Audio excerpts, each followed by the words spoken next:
Muy buenas tardes, bienvenidos a En Directo. Soy Laura Hernández y hoy los estaré acompañando en el desarrollo de este programa en el que vamos a hablar de el sueño en los niños. Bueno, y es que dormir bien en la infancia es crucial para lograr un desarrollo académico correcto y también un buen desarrollo de las habilidades cognitivas. Varios estudios indican que un niño que no duerme bien desarrolla dolores de cabeza, obesidad infantil, inseguridad, timidez, entre muchos otros comportamientos negativos que serán muy difíciles de erradicar en edades más avanzadas. ¿Sabían que las consecuencias de la falta de sueño en los niños son muy distintas a los de los adultos? Pues en lugar de estar somnolientos y cansados, los niños se activan para no dormirse, volviéndose inquietos y hasta irritables. ¿Cuánto tiempo deben dormir los niños según su edad? ¿Cómo podemos ayudar a nuestros niños a conciliar el sueño? ¿Cuál es la diferencia entre un trastorno del sueño y un problema para dormir? ¿Cuáles son los signos de alarma? ¿Y cuáles son las consecuencias que a la larga desencadenan en un niño que no está durmiendo bien? Estas preguntas las resolveremos a continuación. Esto es En Directo. Bienvenidos.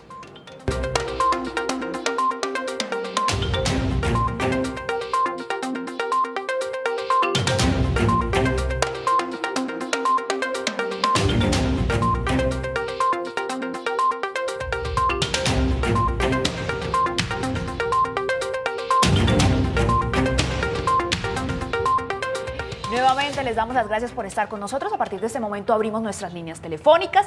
Recuerden que vamos a escuchar sus preguntas y sus opiniones alrededor de este tema, el sueño en los niños. Les invitamos a que nos llamen. Aquí van a estar constantemente nuestras líneas telefónicas 457-8300 y tenemos dos extensiones, la 5225 y la 5226, acá parte de nuestra conversación. Recuerden que también pueden interactuar con nosotros a través de las redes sociales y Luisa Barberi, quien es nuestra editora digital, ya está lista para compartir todos sus comentarios y preguntas. Luisa, muy buenas tardes. Laura, muy buenas tardes, un gusto saludarla de nuevo hoy con nosotros. Invitados, muy buenas tardes a ustedes, nuestros televidentes. Gracias por conectarse a esta hora con nosotros en Directo, hablando de ese tema tan importante. Recuerden que yo voy a estar leyendo todos sus comentarios, preguntas e inquietudes con la etiqueta En Directo Capital. Nos pueden ver y seguir a través de Periscope, Facebook Live y conexioncapital.co. Los espero.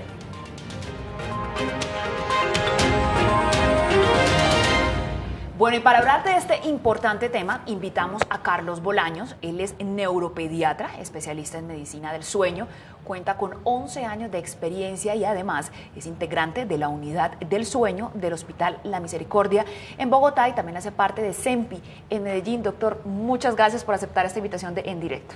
Muchas gracias a ustedes por nuevamente poder estar aquí compartiendo este tema tan importante y emocionante para mí desde el aspecto médico y desde el aspecto familiar, obviamente. Bueno, ya vamos a empezar a hablar de todos estos aspectos y también está con nosotros, bueno, tenemos dos invitadas.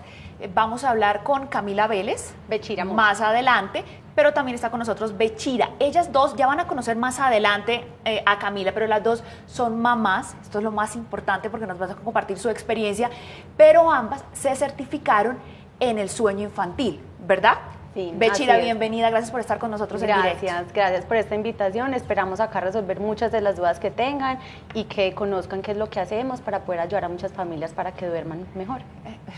Es que un niño que no duerme bien finalmente es una familia que no duerme bien, ¿no? Así es. Bueno, doctor, empecemos con explicarle a nuestros televidentes cuántas horas debe dormir un niño según las edades. Lo más rápido que podamos, yo sé que es un tema complejo, lo más sencillo que podamos, según las edades. A ver, primero decir que los niños tienen unas características diferentes pues, a los adultos, no solamente por todo el tema del desarrollo normal, de su peso, de su altura, sino también del desarrollo neurológico. Y un bebé cuando nace tiene unos ciclos cortos de sueño y vigilia, unos ciclos que pueden durar menos de 3 horas y en los cuales puede pasar durante varias veces al día.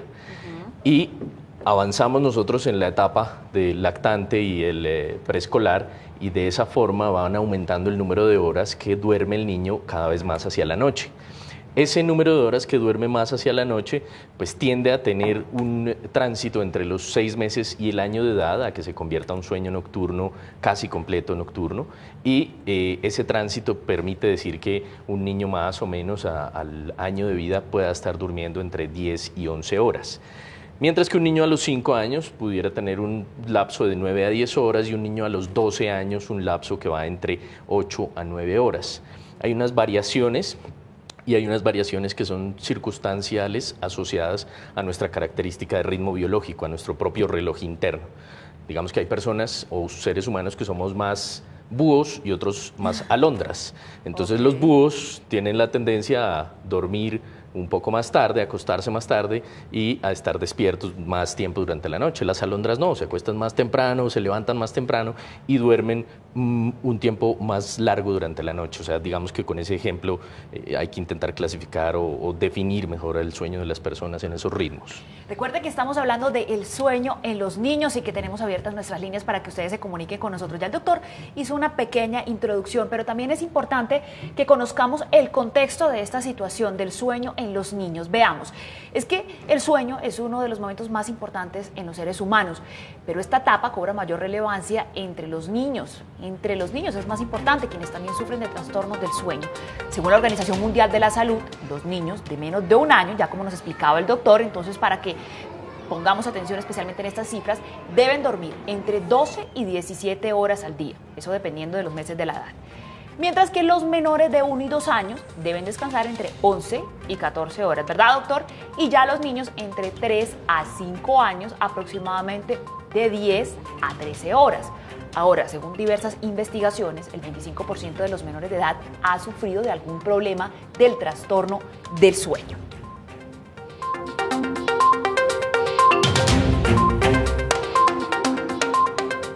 Bechira, ustedes decidieron formar una organización a raíz de que detectaron que los problemas del sueño en los niños son más recurrentes de lo que nosotros pensaríamos y salieron como a ayudar, lanzarle un salvavidas a las mamás. ¿Cómo es esta historia? Sí, mire, esta historia empieza con el nacimiento de Miguel y Agustín, que son nuestros hijos.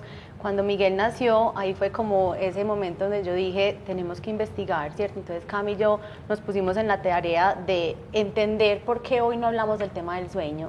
Cuando quedamos en embarazo, lo primero que hacemos es que preguntamos sobre el tema de lactancia, del parto, pero nadie nos habla del sueño. Entonces, eso fue lo que quisimos hacer, como investigar para poder entender qué opciones, qué metodologías nos podrían ayudar para que nuestros hijos tuvieran un sueño más saludable. ¿Qué tan frecuente es? Es muy frecuente. Bueno, desde la práctica ya hablamos con el doctor. Yo te diría que casi todas las familias, un 95% de las familias encuentran problemas o dificultades a la hora de dormir con sus hijos. Ahí el tema de poder acudir a alguien que te pueda acompañar en este proceso. Incluso si le preguntamos a un pediatra, y acá Carlos también te doy la palabra, ¿qué tanto preguntan los papás por el tema del sueño? Yo diría que es uno de los temas top 3 de preguntar. Es Doctor, verdad. ¿qué tanto lo consultan por este tema? Sí. Así sea uno de las condiciones habituales de nuestro ser. El dormir es una condición habitual, el dormir es una condición fisiológica y el alimentarse también, y por eso quizás las preguntas de padres preocupados al principio con sus bebés son el niño está alimentándose de manera correcta y duerme de manera correcta. Digamos que el 25 al 30% de las personas de cualquier edad han tenido posibilidades de tener un problema del sueño. De esos, obviamente en los niños el porcentaje puede ser un poco mayor, puede ser cercano al 40%, pero en la realidad el asunto es que no llegan ni al 10% las consultas por esos problemas de sueño. De alguna manera hay mucha desinformación. ¿Y se subestima el problema de pronto? Es muy probable, sí, pero es mucha desinformación que existe y mucha mitificación alrededor del sueño. Entonces, si nosotros observamos que en nuestra familia pues hay personas que nos ayudan en la crianza de nuestros hijos, como los abuelos, los tíos mayores, etcétera, pues probablemente esa patología o ese problema real del sueño pues no exista, o exista de una manera sesgada, ¿no? En la sombra. Y en la consulta práctica pues es muy común que nos pregunten acerca de cómo hacer que el niño duerma bien. Bueno, pero antes de seguir avanzando, yo creo que es necesario hacer una claridad entre un trastorno del sueño y un problema para dormir. ¿Cómo los diferenciamos? Bueno, el trastorno de sueño en general es un grupo de patologías, un grupo de enfermedades, y son múltiples enfermedades, son muchas enfermedades. En el programa anterior con la colega hablábamos de cerca de más de 100 enfermedades probablemente, y en los niños hay diferencias. Y La diferencia notoria entre el trastorno y el problema de sueño es que el trastorno implica una alteración en la calidad de vida del niño en sus aspectos médicos, físicos, biológicos o en sus aspectos psicológicos, emocionales, sociales o familiares. Es decir, todo el contexto en el que se desarrolla y el que tiene conflicto, ese problema de sueño o ese síntoma de sueño, pues va a influir sobre la calidad de vida del niño. Y si es así, estaríamos hablando de un trastorno. Si no es así, estaríamos hablando de un problema de sueño. Un problema puede ser que, por ejemplo, no dormir las horas, bueno, no dormir las horas que debe dormir ya es un trastorno. Depende. Si le están trayendo unas consecuencias. En el contexto es eso, depende. Porque pero, puede ser un mal hábito también. Por puede supuesto. ser que no esté haciendo las siestas necesarias en el día, puede que lo estemos llevando a la cama muy tarde, ¿cierto? El cuerpo de los bebés genera la melatonina, que es esa hormona del sueño que genera de manera natural. Si no cogemos ese momento exacto donde ellos están cansados, irritables y los llevamos a la cama un poco más tarde, se hace mucho más difícil pues, que logren dormirse de manera pues como fácil, ¿cierto? Las rutinas, entonces digamos que más allá también de un trastorno, hemos entendido que muchas familias no saben cómo establecer un buen hábito en sus hijos, y un buen hábito puede ser algo tan simple como los horarios. Los horarios, ya vamos a hablar de todo eso. Es importante llenar de herramientas a nuestros televidentes para que después de ver este programa, después de ver en directo, primero identifiquen si sus hijos tienen algún problema o no para dormir y luego entonces ya sepan qué hacer. Pero antes de ello quisimos salir a las calles para preguntarle a los ciudadanos, pues qué piensan sobre este tema que estamos tocando hoy y también cuáles son algunas de sus preguntas que a continuación resolverán nuestros invitados. Es acostarlo siempre a la misma hora, bañarlo antes de acostarlo, de pronto unas hierbitas a la agüita y sobre todo mucha disciplina. Un tip para que su bebé duerma plácidamente es darle agüita de manzana con lechuga y la deja descansar toda la noche. Aconsejo que para que los niños duerman plácidamente escuchen música clásica, se les cante canciones infantiles o que haya también música de carácter ambiental y sonidos de aves, sonidos de árboles, es decir, cascadas y agua que hagan que ellos tengan tranquilidad. Lo que sé es la manzana verde, la chiquita, la de agua, se coloca a hervir y se les da en el tetero para que duerman bien, es lo que he escuchado. Arrullarlos, acariciarlos, sobarles un poquito el estómago para ayudar a que se les relaje, consentirlos, aplicarles cremitas que les ayuden a relajarse para dormir bien y sobre todo pues mucho amor y cariño al acostarlos.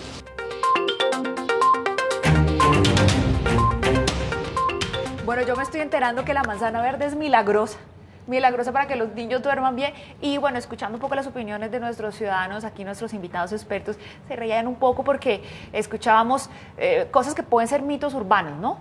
¿Qué de todo lo que dijeron nuestros televidentes es cierto y qué no? Yo creo que las mamás intentamos todo y es nuestro instinto materno y es de manera natural que surge, ¿cierto?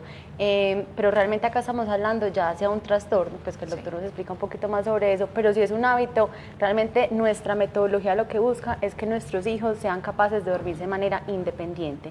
Cuando un bebé depende del agua con manzanilla, cuando depende de arrullar cada vez que se levanta, cuando depende de la alimentación, cuando depende de un apoyo externo, eso lo que hace es que necesite ese apoyo cada vez que se levanta. Entonces digamos que el hábito se establece una vez nuestros hijos sean capaces de hacerlo de manera independiente, solitos. Bueno, doctor, vamos a empezar a clarificar aspectos en la línea de tiempo de los niños, ¿cierto? ¿El bebé recién nacido puede dormir solo o no? ¿Y qué hay de cierto en que cuando el niño llora y llora, pues no se le puede dejar ahí en la cuna hasta que se duerma? Bueno, el bebé recién nacido es un ser humano que necesita protección, conducción y obviamente dependiente total y absoluto de sus padres. Depende para su alimentación, para su cuidado, para su higiene y obviamente para el sueño. Entonces, digamos que dejar dormir solo al bebé recién nacido, pues en términos prácticos puede ser un poco riesgoso. Claro. Pero hay condiciones en las cuales uno como formador, digamos, y como apoyo para los padres en establecer normas y rutinas adecuadas de sueño, puede contar con un momento en el que ellos sí compartan su misma cama, pero otros momentos en los que tengan una cama al lado para que pueda el bebé también entender un poco la dinámica de la familia en el momento en que se encuentra. Generalmente la mamá, cuando nace el niño, pues está muy cercana al bebé, y generalmente eso hace que permanezcan mucho más tiempo en contacto físico piel a piel. Disminuir esa dinámica me parece que no es necesario, creo que es justo y está bien, y es una de las condiciones que permiten generar buen apego y una tendencia empática positiva para el bebé y para la mamá. A partir, doctor, ¿de cuántas horas, en qué momento de su vida ya el bebé debe dormir de seguido por lo menos 6 horas? Entonces, después del recién nacido, las transiciones van hasta los 6 meses. Y en el momento en que el recién nacido comienza a tener, que el bebé de los 6 meses comienza a dormir casi toda la noche, en ese momento hacer un cambio de habitación, pues puede ser una de las condiciones que sean positivas para la dinámica de la familia. Pero, doctor, ¿a partir de qué momento, de cuántos meses se puede dar eso? Porque es que hay algunas mamás que sienten, puede llegar a sentir que si lo hacen desde el mes 2, pues son unas mamás deshumanizadas, no son tan cercanas a sus hijos. Desde la experiencia, Bechira, sí, ¿a partir de cuándo esa mamá puede dejar que su niño duerma, su bebé duerma 6 horas? A los 6 meses el sistema digestivo de los niños entra en reposo, así como el de los adultos. Nosotros en las noches dormimos y en el día nos alimentamos, ¿cierto? Okay. Entonces yo te diría que a los 6 meses es el momento adecuado. No significa que no lo podamos lograr antes. Tenemos bebés que empiezan a establecer muy buenos hábitos desde el primer mes, desde el segundo mes, y logran que sus hijos duerman 4, 5, 6 horas a los 3 meses, 4 meses, ¿cierto? Correcto. Sin forzarlo, porque de manera natural ellos fueron capaces, siempre velando por su peso, ¿cierto? Que estén bien de peso, si hay que alimentarlos en la noche, que sigamos haciéndolo, pero yo te diría que a los 6 meses los bebés están preparados para dormir toda la noche, sí, incluso antes. Perdón. Si después de los 6 meses, doctor, el niño no duerme 6 horas de forma continua y ya empieza a llorar y quiere dormir únicamente al lado de sus padres, ¿esto ya se considera un problema para dormir? Nuevamente, yo creo que digamos que esa edad transicional de los 6 meses no es que sea una edad mágica, es que es una edad madurativa en la que pues, se permiten condiciones para que el bebé esté menos expuesto a los riesgos. Y por lo tanto, todos sus sistemas, el digestivo, el hormonal, el endocrinológico y el sistema nervioso central están dispuestos para poder dormir solo.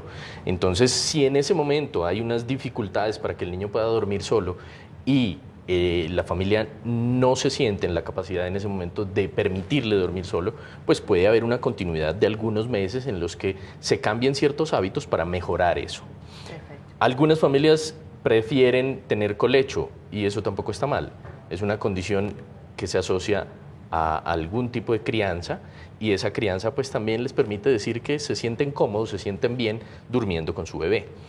¿Cuándo es un problema? Pues cuando definitivamente la dinámica de sueño del bebé o de su familia se altera. Entonces ese es un trastorno porque empiezan a tener insomnio todos. El niño no duerme o se despierta varias veces en la noche, entonces tiene un insomnio de conciliación o un insomnio de múltiples despertares. Y los padres tampoco duermen. Entonces en ese momento es un problema que se llama un trastorno de sueño, no un problema como antes que puede tener ciertas condiciones de cambios con rutinas y con horarios mejor establecidos. Y en ese momento hay que averiguar y filtrar muy bien la información de los síntomas de lo que le pasa al bebé durante el sueño, porque no es solamente ponerse en la tarea de decir que el niño debe dormir tantas horas o desde tal hora a tal hora, sino cuáles son los síntomas acompañantes que tiene ese bebé, qué le pasa durante el sueño además, en su parte cardiovascular, en la parte respiratoria, en la parte gastrointestinal, a ver si tiene algún hábito diferente de control de movimiento de sus extremidades o si tiene además otra enfermedad, ¿no? Bueno, de acuerdo. Vamos a seguir hablando del sueño en los niños, qué problemas trae. Estamos tocando la primera etapa, digamos, desde el momento del nacimiento hasta el primer año de edad. Ya vamos a hablar de ahí en adelante qué ocurre, pero primero, pues tenemos a Luisa, que nos ha traído unos comentarios de nuestros televidentes y preguntas también, Luisa. Así es, Laura, preguntas y comentarios que nos escriben a esta hora nuestros televidentes por medio de las redes sociales. Y empezamos con Martín Sánchez. El sueño es esencial para la salud y el desarrollo de nuestros niños. Gracias por tratar y abordar estos temas. Luz Elena Hernández en Facebook nos dice, no le dé dulces ni chocolates después de las 3 de la tarde, duérmalo antes de las 5, una buena ducha relajante y hacer ejercicios con él. Unos pequeños tips Mónica Castro, tengo una niña de 3 años y fue fundamental para mí crear un hábito de sueño antes del primer año. Esto me ayuda demasiado con este tema. Y por aquí Jimena Manrique nos dice, la cantidad de actividad física y la alimentación de nuestros hijos influye de manera directa en su sueño. Por eso es importante no descuidar estos aspectos que ella considera claves. Ahora, Laura, preguntas para nuestros invitados, para el doctor Carlos Bolaños. Javier Giraldo dice, ¿qué tanto afecta el comportamiento del niño el hecho de no dormir bien? Muy importante y muy práctica la pregunta de Javier, porque Laura lo mencionó al comienzo del programa y decía que los niños no tienen síntomas como los adultos de estar dormidos en el día, de permanecer hipersomnes en el día, sino por el contrario, los niños tienen unas conductas que son conductas inatentas, que son conductas hiperactivas, que pueden parecer niños que están demasiado inquietos y a veces inclusive en algunas etapas escolares podrían tener problemas de agresión hacia los otros niños o hacia su familia. Y tener problemas de conducta puede ser un síntoma importante que a veces se pasa por alto y que condiciona que el niño debe tener una revisión, por lo menos una evaluación inicial de su perfil de sueño, para saber si está durmiendo bien y si eso tiene o no una relación con esa conducta. Muy bien, ahora una pregunta para nuestra invitada. María Benavides nos dice, ¿cuándo se debe sospechar de un problema del sueño en nuestros niños? Depende de la edad, entonces como hablamos ahorita, si estábamos hablando de un recién nacido, pues es normal que tengan despertares nocturnos, que sean varios. Si llegan a los 6 meses, al año y ya se está convirtiendo en un conflicto para la familia, porque incluso lo primero que siempre les preguntamos a las familias es cómo está la familia con el tema, o sea, si no les choca que sea un despertar o 2, pues digamos que puede seguir así, pero una vez la familia sienta que eso está empezando a afectar el bienestar de toda la familia, yo diría que es momento de contactar. Como les dijimos ahorita, si es un bebé recién nacido, es normal que tenga despertares nocturnos, es normal que tengamos que acudir a ellos y acompañarlos, ¿cierto? Con mucha seguridad, con mucho amor, y una vez ellos lleguen a los 6 meses, a los años, si está convirtiendo en varios despertares, definitivamente debemos consultar. Muchísimas gracias, Luisa, entonces, por traer estas preguntas y comentarios de nuestros usuarios en las redes sociales. ¿Por qué algunos niños duermen toda la noche o logran dormir seguido más rápido que otros, mientras que hay otros niños que se despiertan muchísimas veces y no logran dormir de manera continua? ¿Eso en qué va? Interesante, no, respondamos los dos. Yo los dos, porque yo creo que los dos tienen experiencias distintas. Sí, miren, desde la experiencia de ser mamá y lo que hemos trabajado con las familias, hay bebés que desde pequeños realmente tienen esa capacidad de dormir más horas, incluso toda la noche. Y hay otros bebés que necesitan ayuda. Los bebés que necesitan ayuda, ahí lo importante es de enseñarles el cómo, porque ellos nacen sin este cómo. Entonces, ahí es entrar a decirles, tú eres capaz de hacerlo, yo te voy a acompañar en el proceso, porque para eso estamos ahí, ¿cierto? No sé, Carlos, si de pronto eso está ligado a lo que tú ibas a decir. Completamente. Eso es una realidad y es no solamente en la parte práctica que lo viven ustedes, pues en el acompañamiento a las familias, sino también nosotros en la vida, digamos, del acompañamiento en las enfermedades.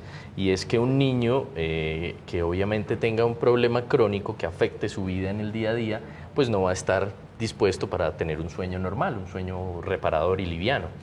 Y obviamente que aquellos chicos que vienen preparados con ciertos estilos que nosotros se los damos en nuestras familias, en nuestra sociedad, para tener un sueño de cierta manera y de ciertos horarios, pues lo condicionamos. Entonces lo condicionamos desde el aspecto más básico hasta el momento de despertar.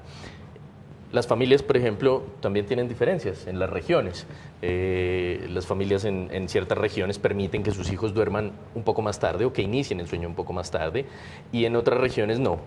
Las familias que duermen en el campo pues tienen unas diferencias notorias frente a las que duermen en la ciudad, y eso también influye porque el tiempo que pasas frente a una luz o un estímulo lumínico de ciertas características más azules o blancas azules, pues te estimula para estar despierto. Mientras que en el campo, cuando la gente duerme desde horas tempranas y generalmente tienen un cambio del estímulo lumínico, y eso ayuda al buen dormir, pero es uno de los desarrolladores del sueño. Y eso tiene un nombre en una palabra específica que lo que hace es que son determinadores del sueño. Los determinadores del sueño son externos e internos. ¿Y en esos internos hay algún factor que pueda ser hereditario? Es decir, si los papás sufren de algún trastorno del sueño, ¿el niño lo puede heredar? O viceversa, si son papás muy dormilones, ¿puede ser que el niño también sea muy dormilón?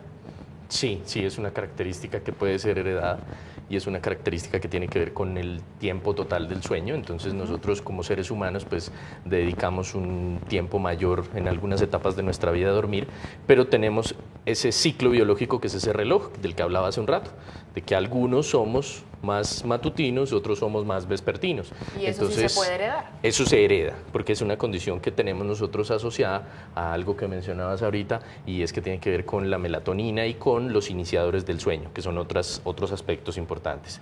Están los caracterizadores que tenemos internos y externos, que tienen que ver con lo que hablamos ahorita, la sociedad, la luz, el sonido, etcétera, y los internos que son biológicos, como la melatonina y otras hormonas específicas, y esos son disparadores o iniciadores del sueño, y son diferentes en diferentes familias y también son diferentes en diferentes regiones de nuestro país y son diferentes en otros países. ¿Qué se debe hacer si el niño se despierta frecuentemente por la noche? Digamos, ya pasamos de la edad de los 6 meses, que el niño debe tener un control, ya tiene un poquito más de autonomía, ¿no? Y yo quiero aquí puntualizar en un caso, y es que a muchos papás en esa época de que pasen de largo o que por lo menos aprendan a dormir en sus cuartos solos, no son capaces de dejarlos ahí llorando un tiempo determinado, que lo van a hacer hasta que se acostumbren. ¿Qué podemos hacer para que pasen de largo, para que duerman solos? Y ustedes aconsejan o no eso de que lloren un poco hasta que se acostumbre a dormir solo en su cama o en su cuna. Listo, perfecto. El buen dormir es como si fuera un rompecabezas, entonces no hay una ficha única que yo te pueda decir, si haces esto, tu hijo te va a dormir toda la noche. Entonces, como es un rompecabezas, tenemos que asegurar que cada una de las piezas estén como en conjunto, ¿cierto? Lo primero que les diría es sí a las rutinas. Cuando les hablo de rutinas, son horarios de siestas, horarios de la hora de dormir. Como hablamos ahorita, el cuerpo de un bebé genera melatonina en cierto momento, es el momento exacto donde tenemos que cogerlo, ¿cierto? Tenemos que estar muy alertas a la ventana de sueño, o sea, cuántas horas permanece despierto un niño entre cada una de las siestas para que no llegue muy cansado o muy irritable a la siesta o a la hora de dormir.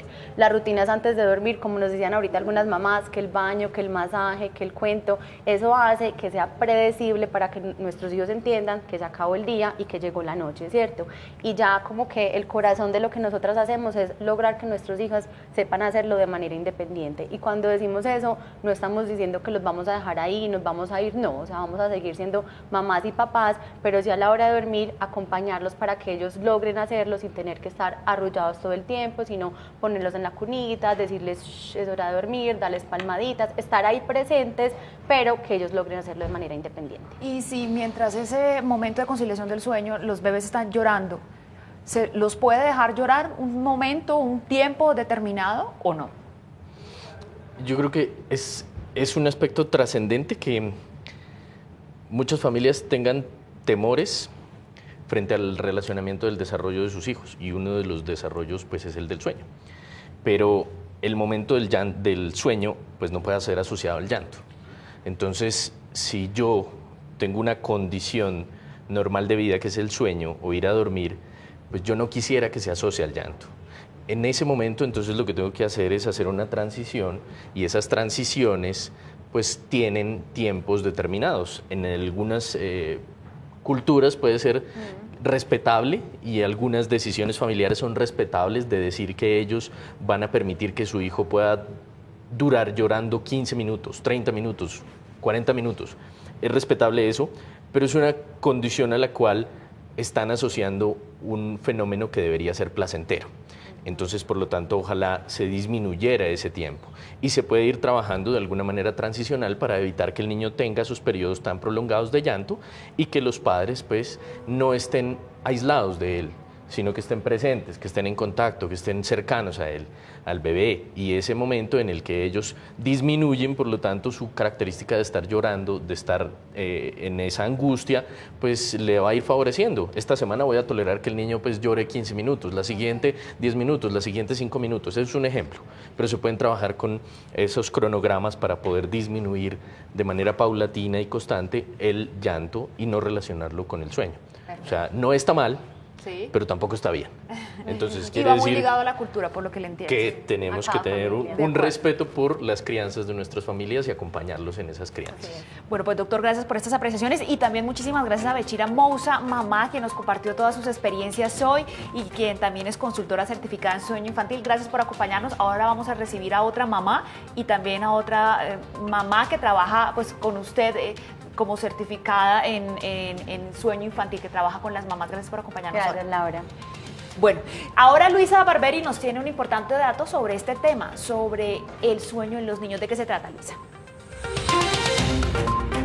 Laura, invitados, televidentes, les quiero contar que es un dato muy importante y es el suministro de la hormona humana de crecimiento es regulado por nuestros patrones de sueño, así que los trastornos podrían afectar el crecimiento entre los niños. A propósito de esto, invitados, ¿qué tanto se deben de preocupar los padres en referencia a este dato? Doctor, ¿qué tanto se afecta el crecimiento y el desarrollo de los niños cuando no duermen bien?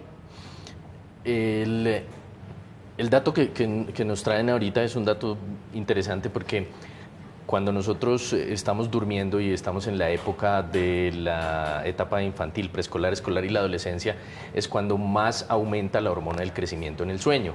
Y en unos momentos del sueño, hay unas etapas de sueño en las que característicamente esas hormonas que tienen que ver con el crecimiento están elevadas y si no logramos tener esas etapas de sueño, pues la hormona de crecimiento no va a estar presente, o sea que por lo tanto hay una probabilidad alta de que no exista un nivel adecuado de hormona de crecimiento si no duerme bien el niño. Y otras hormonas, las hormonas reguladoras, por ejemplo, del control de la saciedad, las hormonas reguladoras que tienen que ver con los alimentos, las hormonas reguladoras que tienen que ver con el control también de la memoria y la atención, etcétera. Son un grupo ahí que se necesitan ciertas etapas del sueño para lograr funciones específicas. Muchas gracias. Bueno, Luisa, muchísimas gracias por este dato. Recibimos ahora y nos acompaña en esta mesa Camila Vélez. Como les comentaba anteriormente, ella también es mamá, también es consultora y también está certificada en sueño infantil. Camila, gracias por acompañarnos en esta tarde. Muchas gracias a ustedes por invitarnos. Bueno, pasamos a una etapa más avanzada en la edad de los niños y quiero hablar sobre esos terrores nocturnos o cuando el niño no quiere alejarse de su mamá al momento del sueño. ¿Cómo se manejan esas dos situaciones, doctor? Y Camila, pues ustedes desde sus experiencias y por supuesto desde su experticia. Camila, por favor, cuéntanos tu experiencia. Claro que sí.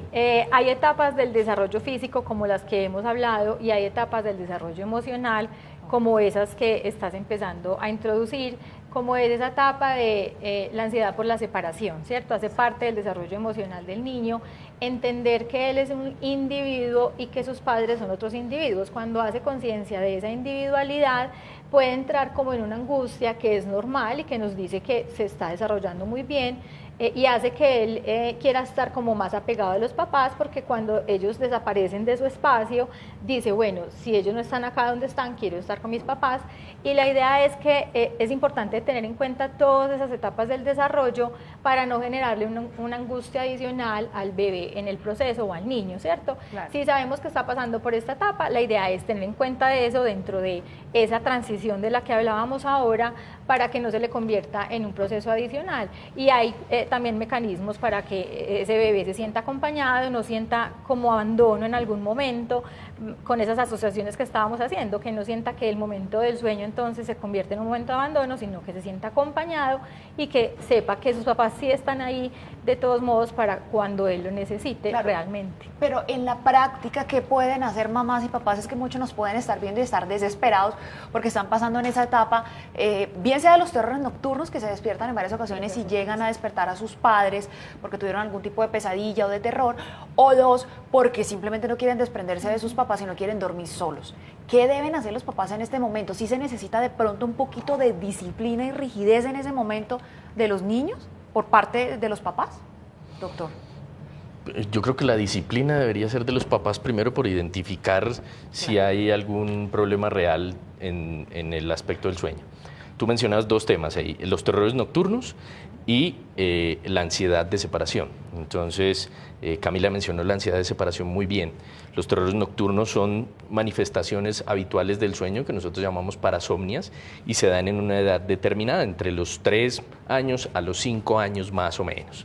Y son episodios en los que hay un despertar súbito, generalmente hacia la madrugada, con llanto profuso, difícil de calmar. Es un niño que está sudoroso, pálido, a veces angustiado, haciendo pataletas. Los padres intentan calmarlo, abrazarlo, estar con él, acompañándolo, pero él no lo permite, no lo deja. Es como si estuviera viviendo todavía dentro del sueño, pero realmente está en una transición entre el sueño y el despertar. Entonces, primero diferenciar esas condiciones y diferenciar también que hay algunas ocasiones que los terrores nocturnos pueden no ser terrores nocturnos, es decir, que pueden ser manifestaciones de otra enfermedad, de otro problema. Y hay enfermedades como algunos fenómenos de epilepsia o de convulsiones que pueden tener esa categoría.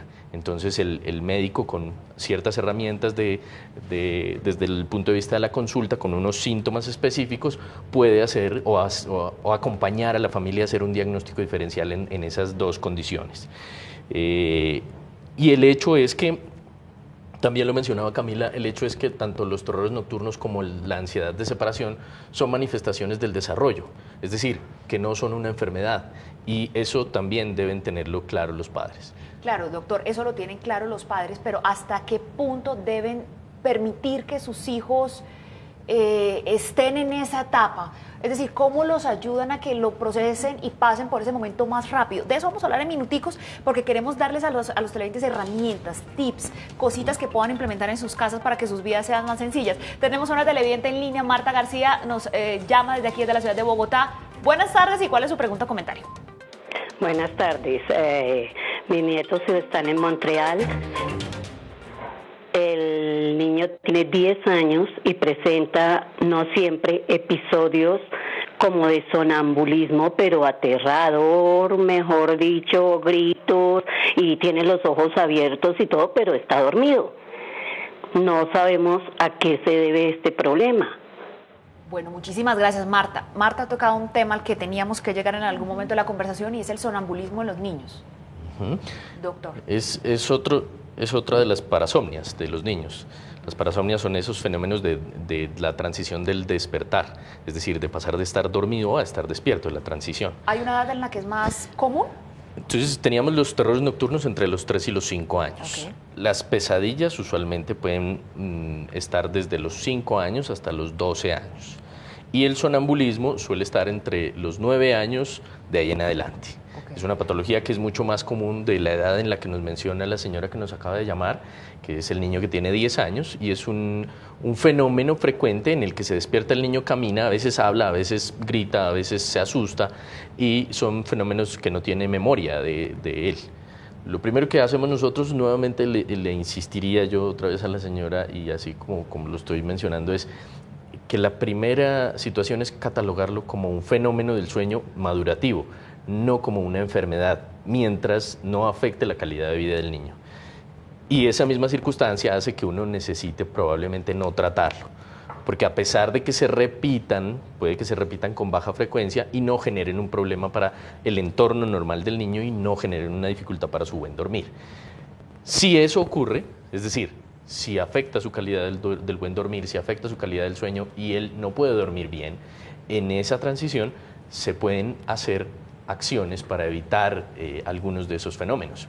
Algunas veces, condicionamientos, adecuar los ritos del sueño, adecuar la higiene del sueño, es decir, pautas normales para ir a dormir bien, y condiciones que requieren estudios adicionales, como por ejemplo lo que algunas veces hacemos nosotros en la unidad de sueño en el Hospital La Misericordia en CEMPI, es hacer una evaluación de esos chicos que tienen esas parasomnias, ese sonambulismo, para diagnosticar otros problemas.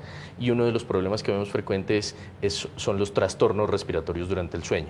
Entonces, si ellos tienen esos síntomas, es la apnea del niño, son apneas del niño y otros trastornos respiratorios. Si el niño tiene un sonambulismo, pero tiene síntomas de problemas respiratorios, pues lo que debemos tratar son los problemas respiratorios del sueño. Claro. Atacar la causa de ese sonambulismo. Bueno, tenemos más comentarios. Luisa, ¿qué dicen nuestros usuarios de redes sociales? Laura, tenemos más comentarios y preguntas para nuestros invitados que nos acompañan el día de hoy, hablando de ese tema tan importante y preocupante para algunos padres de familia. Laura Quintero nos dice, pienso que no se deben de tener televisores, videojuegos o celulares encendidos antes de dormir a nuestros hijos. Por el contrario, se debe leer un cuento y hacer de este un momento feliz y diferente. Dayana Madrigal en Facebook nos dice, mis hijas gemelas duermen muy tarde. He intentado de todo, la ducha tibia antes de llevarlas a dormir, no darles de comer después de las 6 de la tarde, pero siguen con el sueño desordenado. Y por aquí Joana Ramírez en Facebook nos dice, como siempre, gran programa y excelentes invitados. Ahora, preguntas para nuestros invitados, para nuestra invitada. Mercedes Fernández dice, ¿cómo hacer la hora de acostarse una experiencia positiva en nuestros hijos? Claro que sí, súper importante. Es lo que les decía ahora Bechi, que esto es un rompecabezas. Una de las piezas claves es ese pequeño ritual que hacemos antes de dormir. Hay que hacer el ambiente lo más agradable posible, lo más relajante posible para ese bebé y lo más semejante posible cada día. De manera que el cerebro, a través de asociaciones, empieza a entender que cuando pasa esto, significa que pronto voy a descansar. ¿Cómo podría ser una rutina? Siempre debe ser en ese cuarto del bebé. Hacemos todas las actividades de estimulación de juego por fuera, porque a veces los papás nos cuentan, sí, entramos al cuarto, antes de dormir jugamos. La idea es que el juego sea parte para que él asocie que ese es el espacio de descanso. Entran al cuarto, inician posiblemente con un baño, si lo pueden hacer, o sin un masaje, que nos corta muy bien el día de la noche para que ese bebé o niño entienda que algo diferente está pasando, sobre todo mientras hace la transición.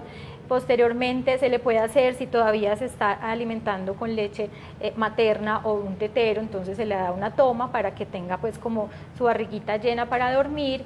Se le lee un cuento, que un cuento es una actividad muy completamente aliada del sueño, porque ni nos activa al niño, no lo activa como de manera que quiera jugar, pero tampoco lo deja dormir, entonces está en un estado de tranquilidad y luego lo llevamos a dormir. Esto con la luz más tenue posible, porque esa luz, como lo decía ahora una mamá que te compartió ahí un comentario, las luces de las pantallas, de los televisores, de los celulares interfieren con la generación de la melatonina, que también lo decía ahorita el doctor, y hacen que se estimule. Entonces todo esto en un ambiente muy tranquilo, con una luz tenue, preferiblemente cálida. Se puede tener una musiquita relajante de fondo y al momento de llevar al bebé a su espacio de sueño, su cuna, su corral, en ese momento apagamos como todas las luces, toda la música, para que ella pueda hacer su transición al sueño de la manera más tranquila posible. Tenemos otra pregunta, Luis. Sí, Laura, una pregunta para nuestro invitado, para el doctor Bolaños. Hemos abordado varios temas respecto a este del sueño de los niños, pero un padre, Santiago Romero, nos dice, ¿en qué posición deben de dormir los niños? Wow, ¿qué posición? Depende de la edad, pero hay una posición que es una posición que nosotros llamamos de seguridad para los lactantes, es decir, para los menores de 1 año, y que deberían tenerla todos los padres presentes. Y esa posición es una posición que se llama siempre en boca arriba, siempre boca arriba. Es la mejor posición en esa edad. Disminuye las posibilidades también el evitar tener objetos alrededor de su cuna, alrededor de su cama, objetos dentro de su propia cama, es decir, juguetes, espumas, todas las cosas que usualmente los padres ponen en la cama. Almohada, doctor. Las almohadas pueden ser útiles, pero sin embargo las almohadas no afectan el momento del dormir. La posición de la almohada está más encaminada, digamos, a disminuir a algunos niños que tengan problemas de hábitos de reflujo gastroesofágico. Okay. Se cree que probablemente pueden disminuir algo, pero la mejor posición antes del año es la posición boca arriba. Perfecto. Disminuye la tasa de muerte súbita y disminuye el riesgo de tener una muerte súbita del lactante. Bueno, importantísimo este dato. Hay una llamada de Laura Hernández, una tocaya, no soy yo.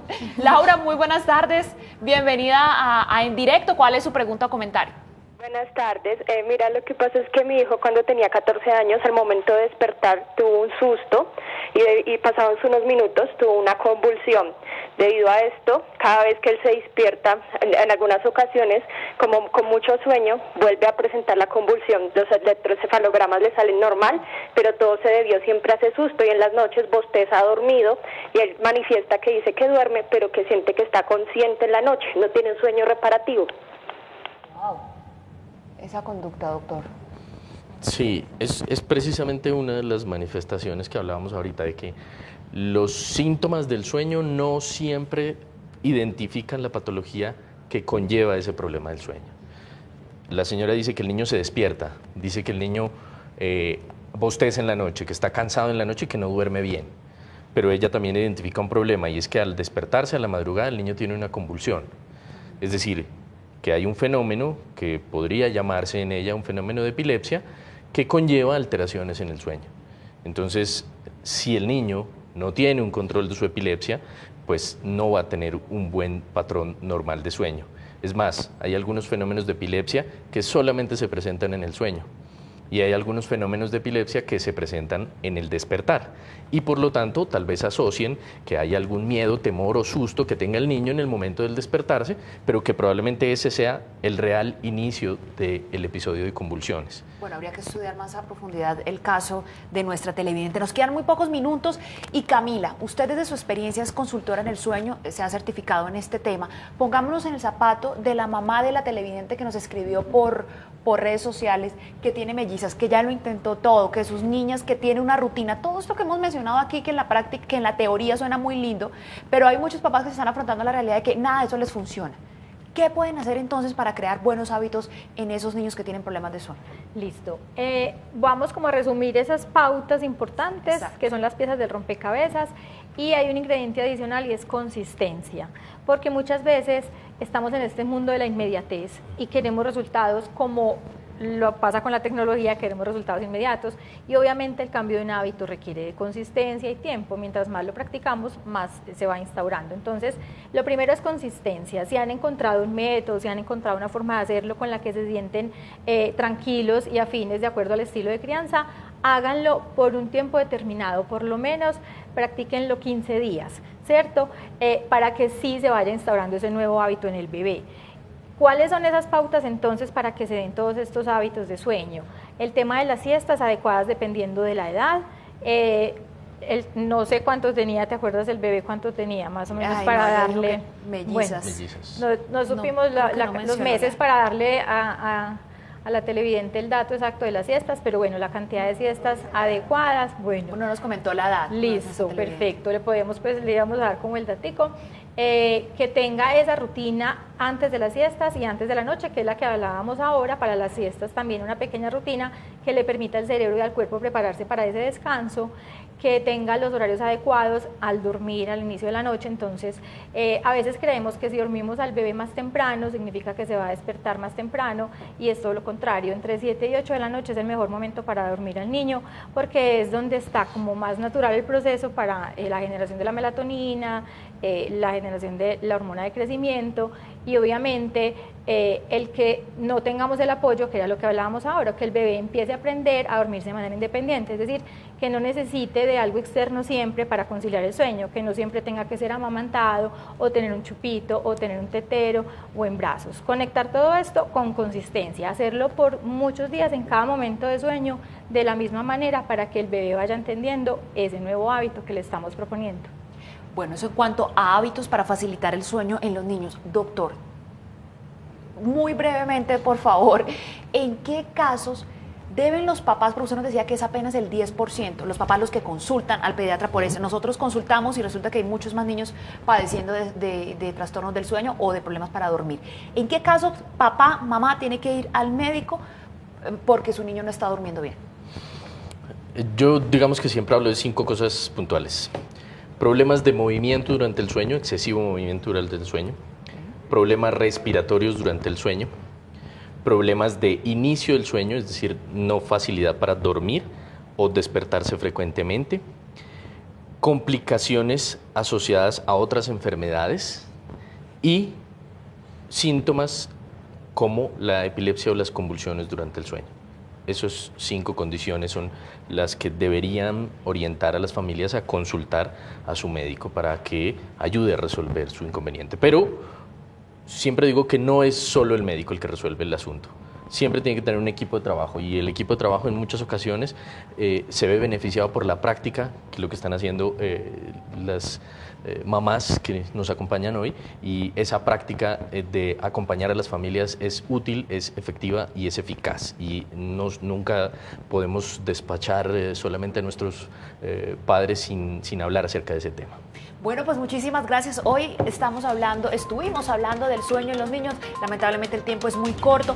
Gracias a Camila Vélez, mamá y consultora certificada en sueño infantil, y gracias también al doctor Carlos Bolaños, neuropediatra, especialista en medicina del sueño, con más de 11 años de experiencia, y quien además es integrante de la unidad del sueño del Hospital La Misericordia. Esperamos tenerlos de nuevo en este programa. Mil gracias. Muchas gracias, Laura. a ustedes. Terminamos, esto es En Directo, pero a continuación ya viene Hora Pico, y posteriormente también estará nuestra emisión central de noticias. Los invitamos a que se quede con nosotros en Canal Capital. Que tengan una feliz tarde y ya una feliz noche.